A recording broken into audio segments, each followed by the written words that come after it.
Live from New York. From New York. From New York. From New York. From New York. From New York. From New York. From New York. It's Saturday night. Saturday night. It's Saturday night. Saturday night. It's Saturday night. It's Saturday night. Live from New York. It's Saturday night.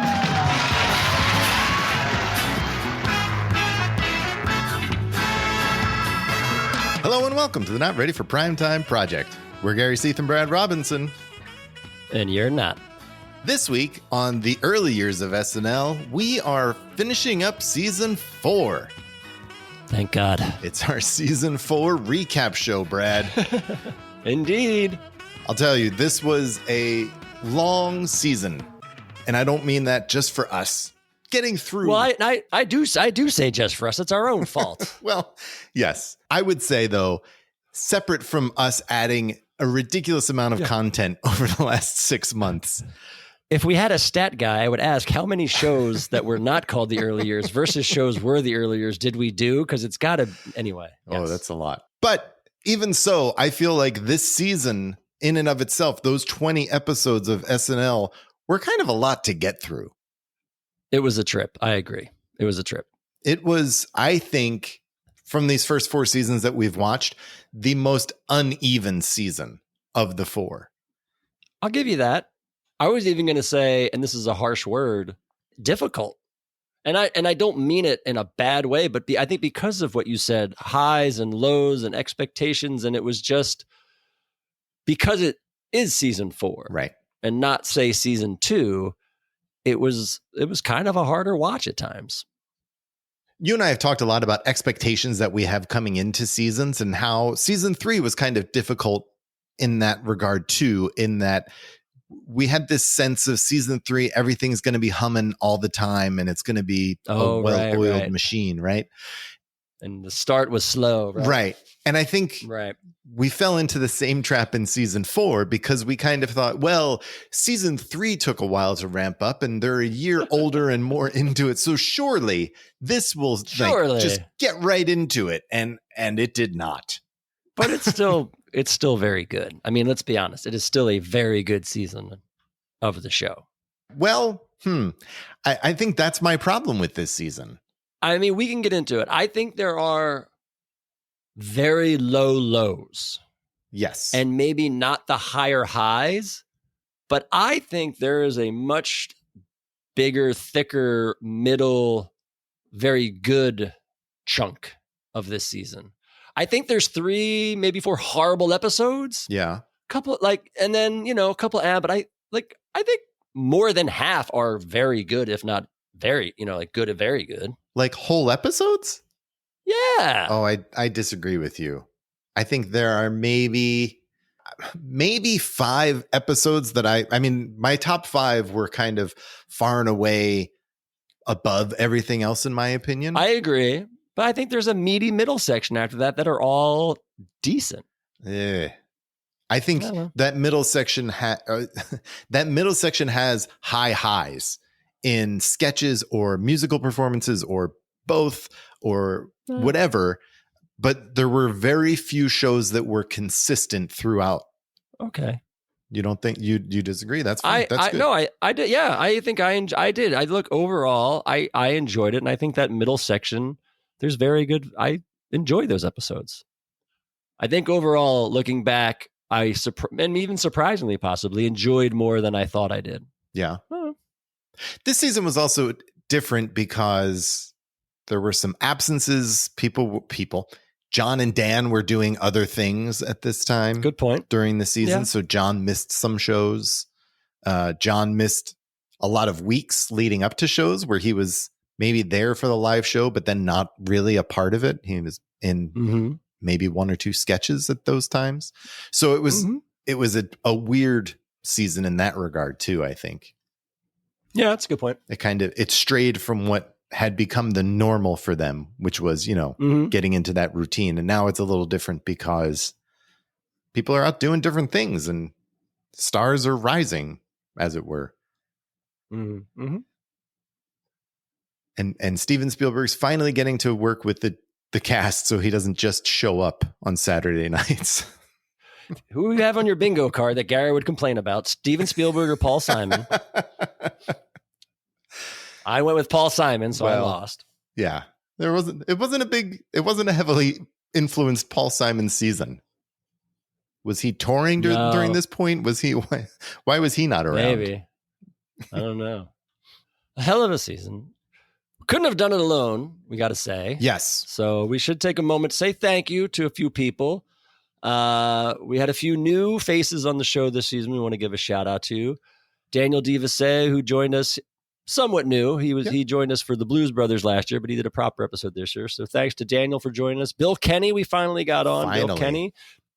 Jeremy Dove and Nick DeSimlian, which was really fun. So thanks to you guys for joining us. And of course, a few familiar faces came back. Thomas Senna, of course, can't get rid of him. He was here. Ian from Eglich came back. We got Ian back. Finally, back for the first time since season 1. Mr. SNL himself, Andy Hoagland, and John Snyder, of course. We got John in on the finale. So thanks to all of our guests who came on and helped us out. It's always fun talking with other people and getting our friends on. So thank you guys for doing it.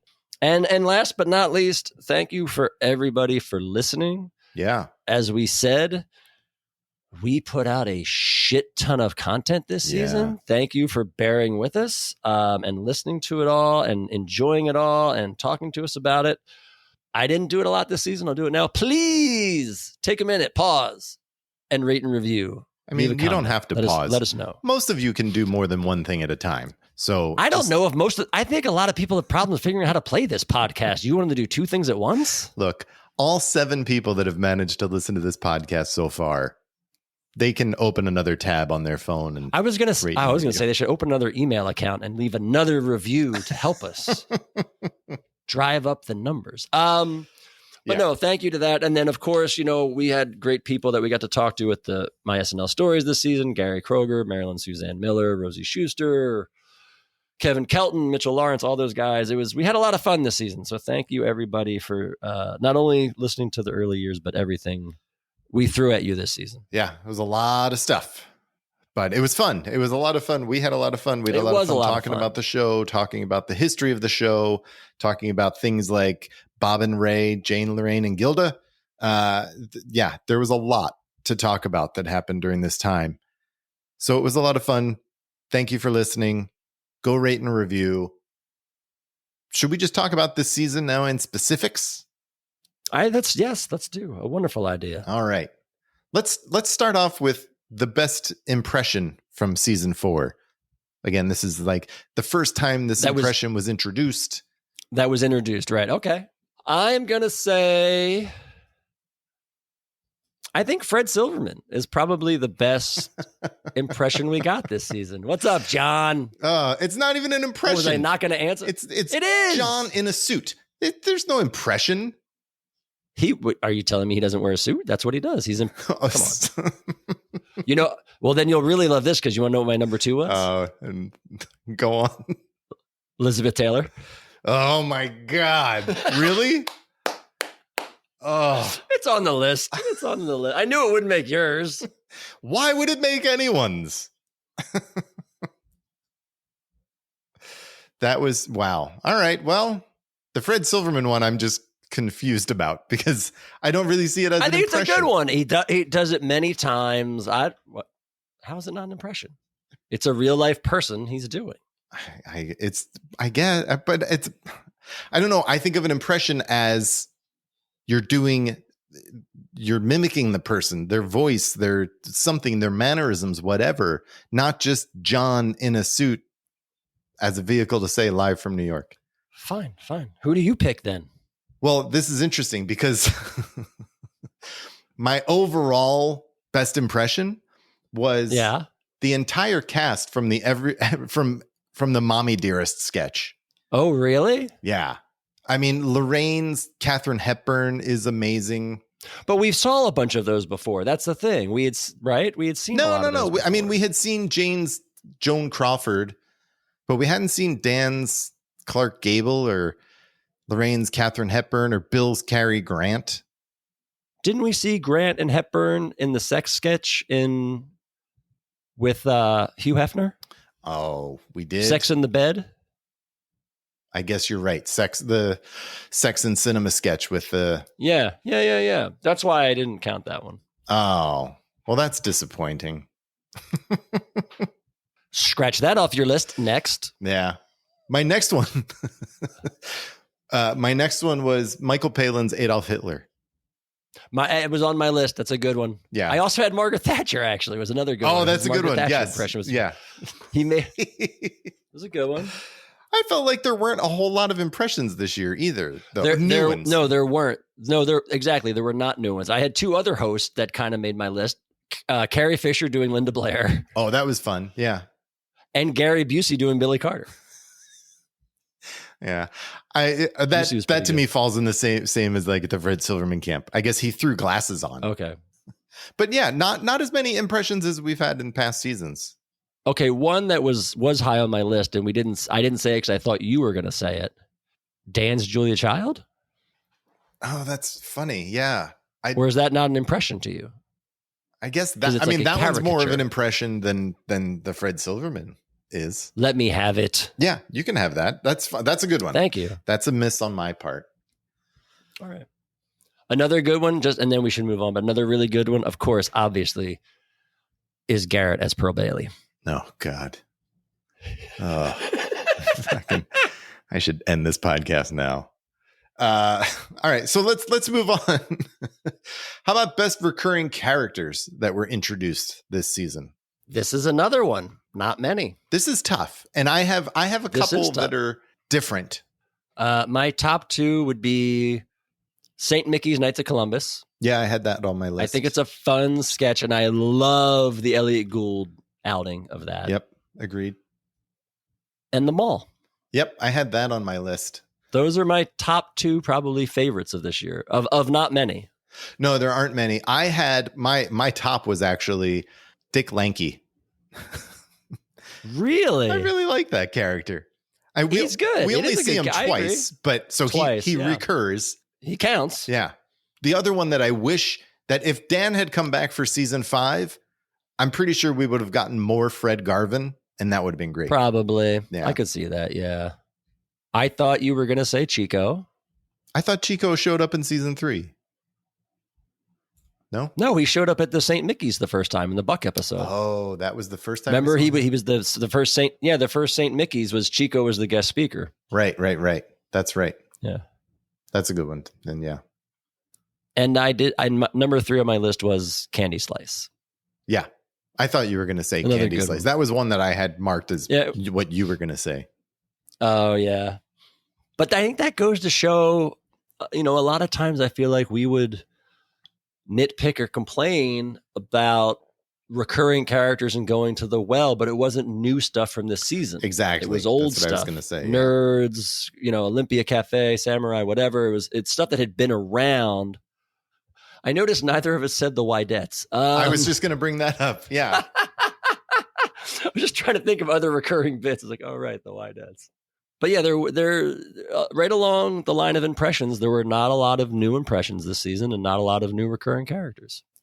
One of the impressions that I forgot to mention were the Twilight Zone. When we had all of those impressions, we had Dan doing Alfred. That's Hitchcock. on mine.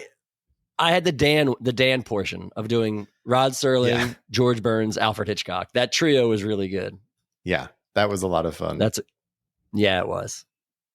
Let's move over to music now. We'll take a break from our cast. Okay. This was an interesting season in musical guests because I think some of them were big gets and some of them were head scratchers. Maybe a couple head scratchers, but I think all in all, this is an excellent year for musical guests. Like, who are your top 3 or 4? Well, I had a hard time narrowing it down. I had my top 3 were all newcomers to the scene in 1978, 79. So my top 3 were Devo, the Talking Heads, and Kate Bush. Interesting. What did you end up with? I had Grateful Dead. Gregory Hines, Eubie Blake, thought was amazing. Yeah, that was a good performance. Yeah. And the Doobie Brothers. Shout out Jeremy Dove. Doobie Brothers kicked ass. They were a surprise. And the Blues Brothers were great. They were like my 4. Yes. There were a lot of good musical guests. Van Morrison was great. Bette Midler was really good. Bette Midler was another one who surprised me. Yeah. Some of these musical guests, I think, really elevated some of the episodes they were on. I agree entirely. Much needed for some of these. Or they episodes. played well on episodes. Yeah. You know what I mean? Like the Gary Busey episode was tons of fun. And then you put Gregory Hines and UB Blake on there, and it's just like amazing. Well, and then Gary Busey performs at the end of that show, which is just like some frenetic energy going on with that performance. Yeah. I think hands down the best season musically on the show. Yeah, I think that's probably true. I mean, it even... Don't forget, Peter Tosh has a great set. Mick Jagger comes out. I love that performance. I know you keep talking about it. It's so good. Well, that's the thing, too, is this season kicks off with the Rolling Stones, the number one music act in the world at this point in 1978. Right. And they're a total flop. Right. But they're on to be said, they are on the show, which says a lot. But their performance it left you wanting. That's all I'm saying. I agree. Shame. You are completely right. But that's, I think, again, they're finally tapping into this. You're getting Rolling Stones, Van Morrison, Grateful Dead, Doobie Brothers, Talking Heads coming up. James Taylor's back. It's like you're getting a lot of big names. Yeah. That aren't Paul Simon. That's true. And I don't know which of these musical guests were dating Paul Simon at the time. So maybe Ornette Coleman. Not sure. Putting my money on Ricky Lee Jones. Brad, who was your best host of the season? It was tough. It was tough. Because it's hard. Were you going to say because it's hard? Were you going to say it was tough because it was hard? It's tough because it's hard. Because it's difficult. I think Eric Idle.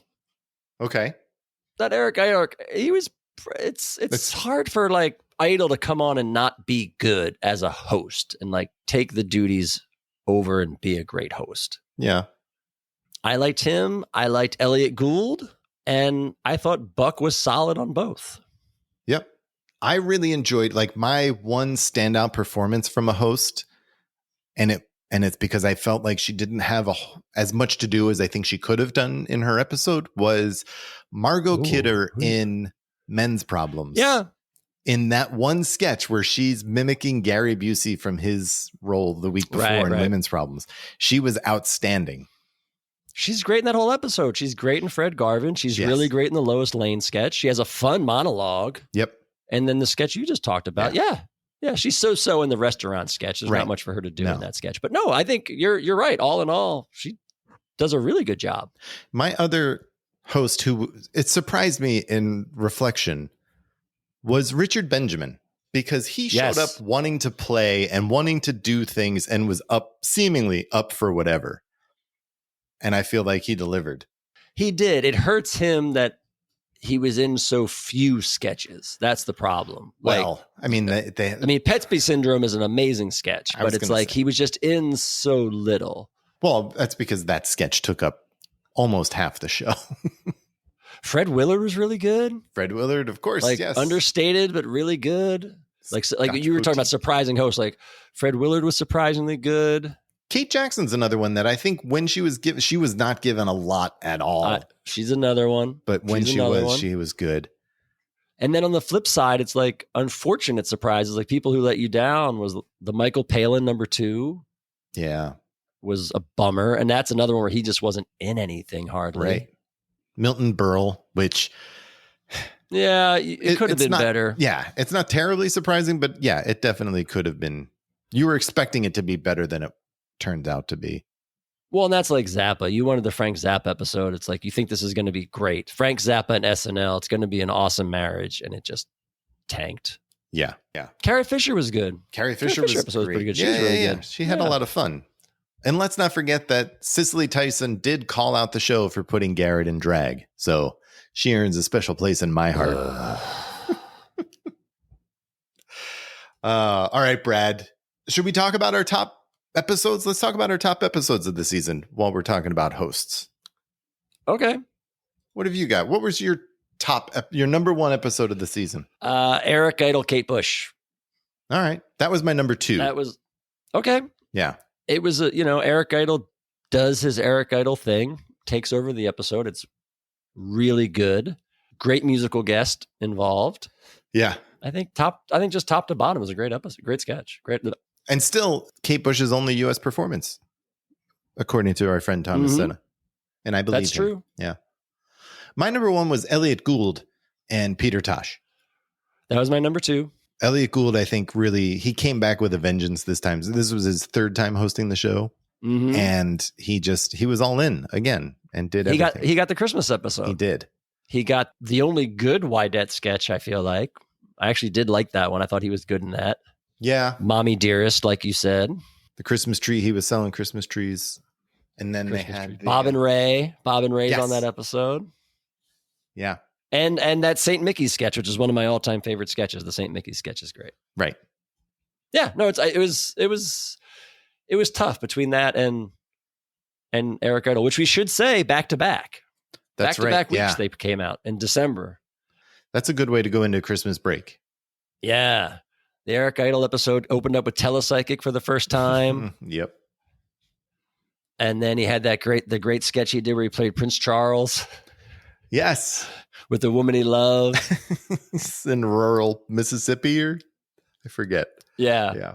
And I feel like your favorite sketch, didn't you love that sketch the with the sound effects, the what do you do? Yeah, the what old do you Pythons?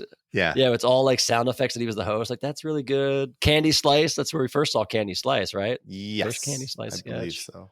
And the very awkward Cochise at Oxford, which was fun. Which just, if you watch Eric Idle in that sketch, he is amazing. Just rattling off dialogue like none other. Yeah. He can't help but be good. What else you got? Who else is in your top 5? You know what? My 3, 4, 5, I kept changing them. Yeah. So I'm giving a 3-way tie for third place. Oh, okay. I'm making up the rules. That's fine. You're allowed. Gary Busey with Gregory Hines, UB Blake, Margot Kidder and the Chieftains, and Richard Benjamin with Ricky Okay. Lee. Even Ricky Lee Jones aside, I'm giving Richard Benjamin the top 5 spot. I really like that Richard Benjamin episode. I think they're all really good. They are. They're all like I'll look at it one day and I'm like, Gary Busey's the best of those 3. And then another day I'm like, oh, Richard Benjamin. So I think all 3 of those are quality. Well, those 3 were in my top 6. And like you, I did a lot of shuffling right up until we started recording tonight. I had Margot Kidder and Richard Benjamin as my 3, 4. And then I had Michael Palin's first episode as my number 5. Oh. And Gary Busey just behind that. So this is funny. So this is kind of what I was saying is I thought like the middle of this season, quality wise, stood up. That Michael Palin episode that you have in your top 5, I had as 10. Oh, really? And I don't think it's a bad episode. Yeah. But like I thought there were more fun episodes in between, and it's still a very fun episode. Yeah. So who'd you have in there? You had Buck and Fred Willard. Like in between there, I had Buck and Buck number 1 with the Grateful Dead. Again, I thought the Grateful Dead really helped that episode. Fred Willard, Carrie, maybe we were talking about already. Fred Willard, Carrie Fisher, Steve Martin. Yeah. You know, like that's a great top 10 right there. I feel like there are 10 solid episodes right there. Yeah, I think I had the same 10 just in a different order now that I'm looking at mine. Right. Okay. Yeah. But then I go like my next 5 after that are Kate Jackson, Walter Matthau, Buck Henry finale, and then the Stones, which is now you start getting away. But like Kate Jackson was fun, Walter Matthau was fun, and we just watched the finale. It was a fun episode. Yeah. It was one of Buck's better. So it's like now you're at like 13, 14 out of 20. That's what I was saying. Yeah. 3/4 of your shows, or I would go back and watch any of those again in their entirety. Yeah, I have more of a drop off after I guess I have Buck with the Grateful Dead's my number 10. And then I think I have a typo here. And then it should be Buck and Bette Midler. And then after that, it's kind of a drop off for me, where it's like Ricky Nelson, Walter Matthau, the Stones, Zappa, and Kate Jackson are all just kind of lumped in the middle for me. But you hated the Cicely Tyson episode. That's I your hate least that favorite episode maybe of all time. Yes, I believe it is as of right now of all time. I had that, and then Milton Berle and Frank Zappa as my bottom 3. Yeah, I had Milton Berle as my least favorite episode of the season. Really? Yeah. I mean, what's going to redeem? Like, I don't know. I'll tell you what redeems it is that Dan Aykroyd sketch. Erwin Mainway redeems it. And the cold open. You had a great cold open. Listen, I'm not fighting that this is a good episode. I'm just saying it is not worse than Cicely Tyson. You had a great cold open with the Texas, what the hell you call it? Texas Star Theater. All-Stars. Yeah. Yeah. And then you had the Erwin Mainway on the spot, which I think is one of the best they've done. Yeah. Yes, you're right. I forgot about that one being as good as it is. And the Village People sketch wasn't horrible. The rock concert thing. Again, I'm not saying it's a good episode. I'm saying it is better than the Cicely Tyson piece of shit. All right. That's all I'm trying to fight for. Okay. You may be right. Let's get into our best sketches of the season. I loved Pepsi Syndrome. It's pretty amazing. It's funny, and just the structure of that big of a sketch is awesome. As I've said so many times, St. Mickey's Knights of Columbus with Elliot Gould. It's one of my all-time favorites. I had a second sketch from Richard Benjamin with the Nerds. Might make my top 5, the Nerds and Milt. The French Chef. Yep. Julia Childs. And I had Soul Man as my number 5 best bit. Right. I had the musical performance Soul Man. Yeah. Yeah. Well, you had to get John in there in a more prominent role than I had to get him in somewhere. I haven't talked to him since Fred Silverman. That's right. I had my best sketch of the year was The French Chef. Was my number one. Yeah. And then I went Fred Garvin because it was new. It was different. And then I had the Nerds with Norge with Dan as the refrigerator repairman. Sure. And then I went with Name the Bats. I love that sketch. I love that from the Michael Palin episode where he puts John and Gilda in the room with all the bats. We know what kind of bats they are. Name them. We want you to name the bats. It's so stupid. It's so great. Oh, it's so funny. That's a good one. And then rounding out my top 5 was the Chico Escuela comeback, the part 1, where Bill and Garrett are down in spring training with the Mets. Yeah. I think it's great. I think it's so well done. And then the cherry on top of that sundae is Bill thanks himself for the reporting. Yeah. When he goes back to Weekend Update. I love that. So between the two of us, we have 3 bits from the Richard Benjamin episode. Yeah. That's what I'm saying. Yeah. It sneaks up on you. It really does. I agree. Fred Garvin is hard to not put up there. I had a nerd sketch. I went back and forth with the Richard Benjamin one and the Norge, and I liked the interplay because of Bill and Lisa and Bill and Gilda's relationship and their dynamic in the one with Milt. I put that gave it a little bit above. With the Norge is just them being funny to Dan's ass crack, which is still hilarious. And Dan as the character in that I really enjoyed. Yeah, no, Dan character. Dan did. Yeah. Lois Lane was up there in the running. I was trying to figure that out, where to put that in. That on the spot from Milton Berle, I do think is one of the best sketches of the season. I had a Michael Palin sketch. Yeah. In contention. I had What If. I had that one. Yeah. What if? I really enjoyed that. Like I said, that Adolf Hitler impression, Uberman. Scotch Boutique. The first Scotch Boutique was a good one. Yeah. And I don't know why I couldn't do it, but I had Father Guido Sarducci where he's talking about the saints and the American saint getting in, and it's all politics. I put that one too, because I felt like I needed to put some Father Guido in there, and that is still my favorite. Yeah, it is my favorite Father Guido Sarducci. I think I had many of what you talked about on yours. I also had the Mother's Day with Tom Snyder and Jane as his mom. I really enjoyed that sketch. That was a rare bright spot from that episode. Yeah, it was. I had the Twilight Zone sketch from the Ricky Nelson episode. Because I liked all of but everyone was in that. Everyone's playing multiple roles. There's a lot of in and out. There's, like we said, Dan has all of these impressions that he's doing. It's just, I liked all the moving, much like Pepsi Syndrome for you. I liked the moving parts of that Twilight Zone sketch. Got it. I also had Quien es más macho, which I think is a You great have two classic. Ricky Nelson sketches? I Wow. know. That's why his episode's higher on my list than I would have expected. Okay. I also had the beach blanket bimbo from outer space, and not just for Alan You only Zweibel's have 3 it. Yeah, appearances. I knew you only had it because of Zweibel. I knew it. Surf's up. A shirtless Alan Zweibel with a surfboard. I like how you knew I was going to call you out. Gets on that me too. every time. Oh yeah, no, I knew that. That was clear. I think honestly, this season There's like a I lot of said, good stuff. I think this season it was easier for me to pick my top sketches than it has been in previous seasons. Where Really? I felt like for me there were just higher highs, and the things that I really liked from this season, I really liked. I think Name the Bats is probably the one sketch where I was like, oh, this speaks to me so clearly. This is got to be one of my top sketches of the season. The first time I saw it.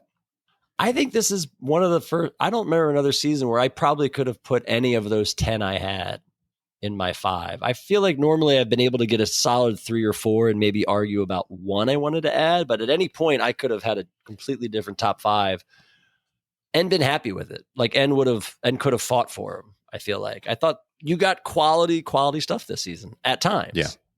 Well, yeah, at times. Well, let's stick with sketches then. What was an underrated or forgotten sketch that you really enjoyed? Your Name the Bats. I would have. Yeah. That's one I feel like people don't know. That child psychologist sketch from Kate Jackson. Oh, that's with Lorraine. That's a good one. I actually would say any of the Scotch boutiques. I feel like they're under the radar for most people. Yeah, the mall sketches. I feel like I had that on my list. They're under the radar. I also had, and I talked about this earlier, the Dick Lanky persona and sketches to, I really enjoyed those. You know, it was good the first time we saw it. Woman to Woman. Yeah, you liked that more than I did. I liked that one. I feel like that was a quality sketch between Jane and Gilda that could easily go unnoticed. And just saying it now, that mother-daughter sketch, Maureen Stapleton. You kind of like talked me into that. Like that was a good sketch that I feel like people don't recognize or would think of. You know what one I really like in hindsight was the Must Muck be a Jumpers. Cicely Tyson sketch, I'm sure. No. It's a Gary Busey, the Muck Jumpers. Oh yeah. Yeah, it's just such a silly thing and like the throwaway one line at the end. But I really liked him in that, especially. But also John and Bill are really good in that. They are. That's true. I think one of the things that we've talked about it throughout the season. Yeah. But one of the things that kind of stands out to me as I look back on the season as a whole is the strength overall of the nerd sketches. And Rosie has talked about it, about how it kind of reflected Bill and Gilda's relationship off camera, those sketches on camera and how they interacted. But all in all, they're really strong. I mean, we talked about 2 already, but even the one with Kate Jackson where she plays the nurse is really good. That's true. That's the one that's not very funny, but it's a great sketch. It's a great scene of the characters and their relationships. That's true. Michael Palin is the piano teacher. That sketch is very good.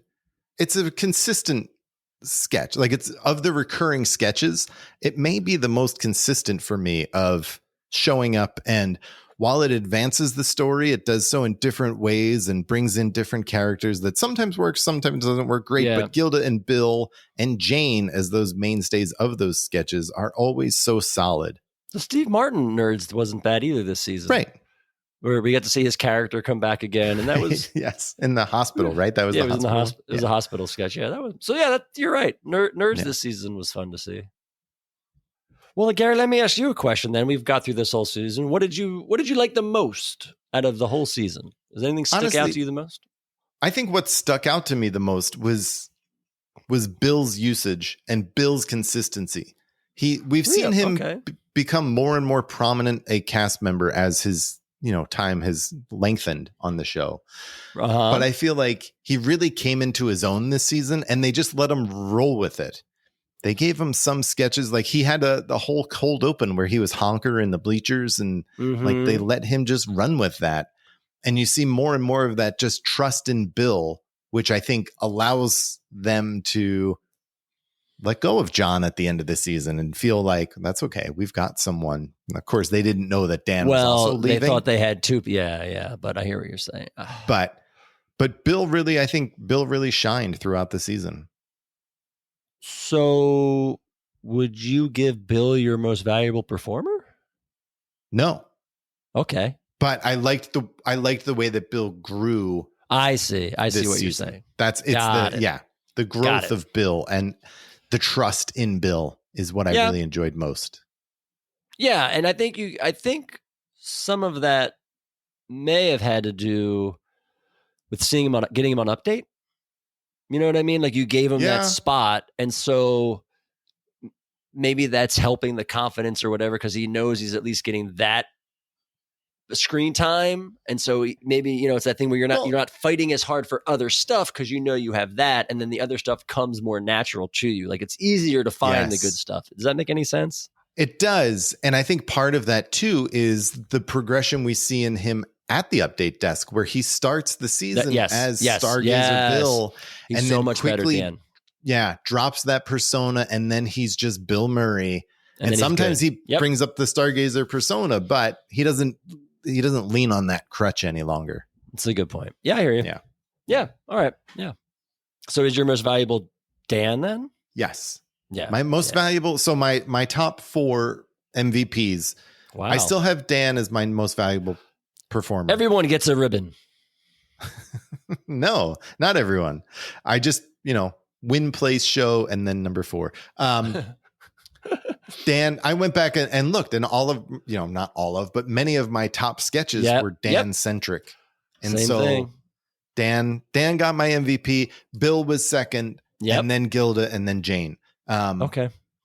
Yeah, that was the way it played out for me.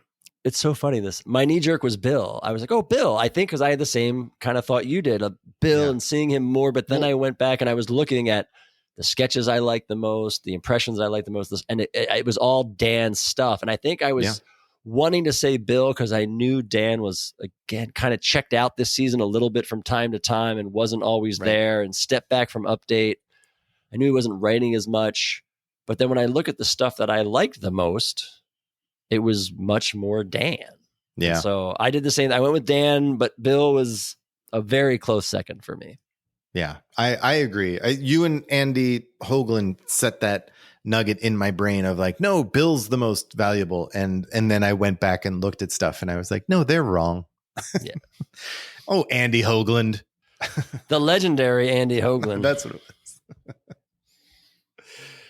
Brad, what surprised you the most after watching this season? A couple things. I was surprised, I think, that I felt like almost as a whole, the musical guests may have actually outshone the comedy this season. I was surprised at, and even just looking at the names, I knew the names were bigger, but there were a lot of acts I was surprised at. Doobie Brothers were really good that I was, wasn't expecting the UB Blake thing. So that was one. I was surprised that, if not surpassed the comedy, we're on par, if not some episodes, giving it a run for its money. And I was surprised. You seem concerned. I'm concerned at how this is going to come out. I was surprised how little John was utilized. Fuck you. What? I'm just listening to you with bated breath and sheer excitement. Go on. I was surprised how little John was utilized. And then I was more so surprised at how much I didn't miss him. Sorry, your computer cut out. Can you say that again? No, you heard it. I knew going in the John story and where it was this season, and I had forgotten literally just how much he was not used. Yeah. And then, I think because of so many times he was used and it wasn't that great, that it was just, I wasn't like his Fred Silverman impression. That's a great impression. It's probably the best of the season, Gary. Ask people.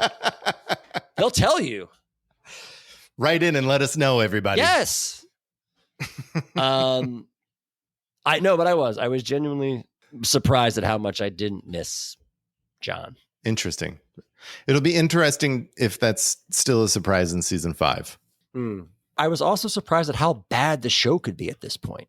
Yes. Not in general, just like on a week to week, on a random week basis, it could be that bad. That was my surprise, was how underwhelmed I was at times this season with the show. And I think it started out really slow, but that was surprising to me on how slow and how bad some of the episodes were. I was surprised that they've been doing it this long and have been so good at it for, 3+ years that they still could turn out really bad episodes. But that's the thing. That was what was surprising, was the highs were so high because it was like, oh yes, you now are a well-oiled machine. You can do these things that are so excellent.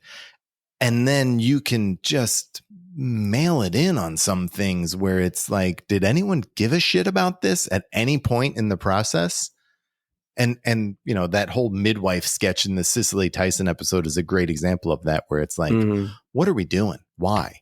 Right. Where does this rank then in your seasons? This ranks 4th out of 4 for me. No way. It does. Yeah. Really? My rankings are season 2, season 3, season 1, season 4. And again, it's a lot of it is due to expectations of what the show can be and showing how good the show can be, but also falling on your face a number of times. It's bold. Okay. Yeah. What have you got? Where is it ranked for you? I have it number 2. I season 3 is my favorite. I would put this after that just above season 2, and I still have season 1 at the bottom. Yeah. All right. I like this season. I think overall, again, there are some really bad episodes, but more often than not, I enjoy the episodes. All right. What then did you learn from this season, Brad? I think I learned not to set our expectations high. To be fair, I don't think that's going to happen for season 5. No. I think we know not to have high hopes for that one. I learned that just because a quote unquote name is going to be on the show or host the show doesn't mean that they're going to be any good or that the show will be any good. See Rolling Stones, Milton Berle. Fair. I would say I learned not to underestimate hosts. Say Margot Kidder or Richard Benjamin. Richard Benjamin. Yeah, that's a good one. Yeah. I also learned that Gary Busey has always been nuts. That's true. That's true. I did learn that. I did think he was kind of normal until 1991 or whatever, but no, incorrect. That is a misconception. Well, Brad. Well, enough of this season 4 chatter. Anything else you want to talk about with season 4? I think we've done enough. I think we've done more than enough. That's true. I think a lot of people would say that. All right. Well, if you haven't listened to all of our episodes about season 4, go back and listen to the disappointment in Brad's voice about episode 11, Cicely Tyson. Listen to the sheer joy that we have for Margot Kidder and for Richard Benjamin with our guest Ian on that episode. That was a lot of fun. That was good. Next week on Deep Thoughts, we'll be talking about. Before we go to next week, we should say, again, thank you everybody for sticking with us. We already thanked them. We're not going to keep thanking them. We're taking the summer off. So season 5 will be a little bit of a ways. So we've got a bunch of stuff this summer, some deep thoughts, some tournament talks, some interviews, some other stuff. So enjoy the summer as we will. And we're going to give you a few things, starting, with next week. Next week in our summer program, we have Deep Thoughts about Meatballs, the feature film starring Bill Murray. And a bunch of Canadians. About summer camp. It's a great way to kick off the summer. It is. Are you ready for the summer, Gary? Are you ready? Damn it, Brad. I was just going to say, are you ready for the summer? Nice. That'll be fun talking about Meatballs next week. Until then, good night. Good night. And have a pleasant tomorrow. Have a pleasant tomorrow. Thanks for listening to the Not Ready for Primetime Project. If you're enjoying what you're hearing, please take a moment to rate and review the project wherever you find us. You can also drop us a line to let us know what you liked or didn't and what else you might like to hear in the future at nr4ptproject@gmail.com. And lastly, you can find us on social media everywhere at nr4ptproject. Thanks again for listening. Have a pleasant tomorrow. Welcome. I'm Julia Child. Today we're going to make a holiday feast, or les fêtes d'Oide. And we're going to start with half-bone chicken, or poulard demi de sauce. Now you need a fine, fat, roasting chicken like this one.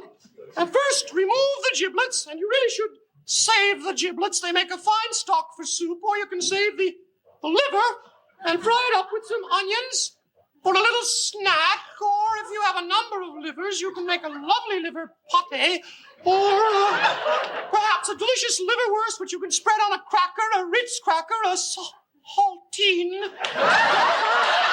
on bread, a rye bread, a pumpernickel bread, or if you're celebrating the Jewish holidays, you can make a chopped liver and shape it into the bust of a friend, someone who's getting married or bar mitzvahed. Is that it? Am I pronouncing it right? Bar mitzvah? I hope so.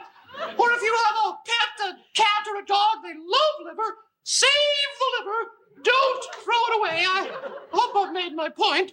Don't throw the liver away. Now, where was I? Oh, yes. Poulard demi de sauce. Now, after you remove the giblets and save the you-know-what, and I mentioned liverwurst. You can spread it on crackers. Oh, well, anyway, it's time to bone the chicken. Now, for this, you need a very sharp knife. Can't do nothing without a sharp knife. Now, you place the chicken on its stomach and cut along the backbone to the Pope's nose like so. Oh! Now I've done it. I've cut the dickens out of my finger. Well, I'm glad in a way this happened. Accidents do occur from time to time in the kitchen. We've never really discussed what to do. First, you must stop the bleeding. The best way is with direct pressure on the apron like so. Now, you want to raise your hand over your head so the blood has to be pumped all the way up. Oh, the apron doesn't seem to be working, so I'd recommend natural coagulants such as chicken liver. Another reason not to throw away the liver. Oh God, it's throbbing, huh? Oh, tourniquet, that's it. Yes, a tourniquet can be made of cheesecloth and a chicken bone. Find a pressure point between the heart and the wound. In this case, the wrist, and cut off the blood. Oh, this is a last resort, however, because you could lose your hand if you tighten it too much. Oh, you're too woozy to tie the tourniquets. Going to call for emergency help. There's not much time left. Now, every kitchen should have the emergency number written on it somewhere. Oh, this one doesn't. 911.